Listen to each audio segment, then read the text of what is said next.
Шай ішпесе бас ауыратын таныстарыңыз бар шығар. Себебі неде екенін ойланып көрдіңіз бе? Деректерге сүйенсек, шайдың құрамында 300-ге жуық химиялық қоспа кездеседі.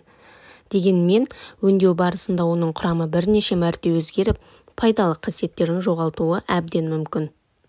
Сіз қанып ішетін шайға тәтті дәм мен жағымды иіс беретін эфир майлары. Ол құрғақ шай ұнтақтарында небәрі 0,6% мөлшерде кездеседі. Эфир майлары керемет иістен бөлек, адам ағзасына бактериялармен күресуге септігін тигізеді.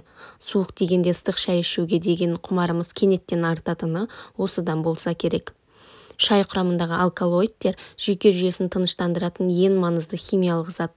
Кофе мен какаоға қарағанда шайда кофеин көбірек кездескенімен жүрек пен қан тамырларына айтарлықтай әсер етпейді.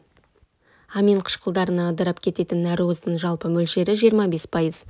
Соның ішінде 2% ғана құрайтын амин қышқылдары жүйке жүйесі зақымданған аймақтарының қайта қалпына келуіне жағдай жасайды.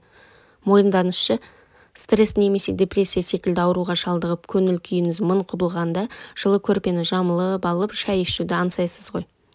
Шайда ең көп кездесетін химиялық бөлшек полифенолдар, илік заттар. Ол артериялық қан қысымын реттейтін залалсыздандырғыш әрі ағзаны аурудан қорғаушы элемент. Егер ұзақ уақыт шай ішпеген жағдайда басыңыз ауырса, ағзаңыз қан қысымыңыздың қалыпты жағдайы бұзылғанынан хабар беріп, миға сигнал таратады. Нәтижесінде шай ішсеңіз ғана басылатын бас ауруы пайда болады. Сонымен қатар илік заттар ағза қартаюының алдын алады. Қартайғыңыз келмесе, шай ішіңіз. Шай дәрумендерге бай.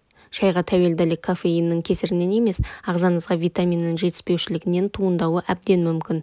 Осындай бай құрамға ие шай көп ғасыр бойына Қытайда емдік мақсатта қолданылған. Бүгінде шайдың түрі көп: көк шай, қара шай, қызыл шай. Ал сіз қаншалықты шай құмарсыз?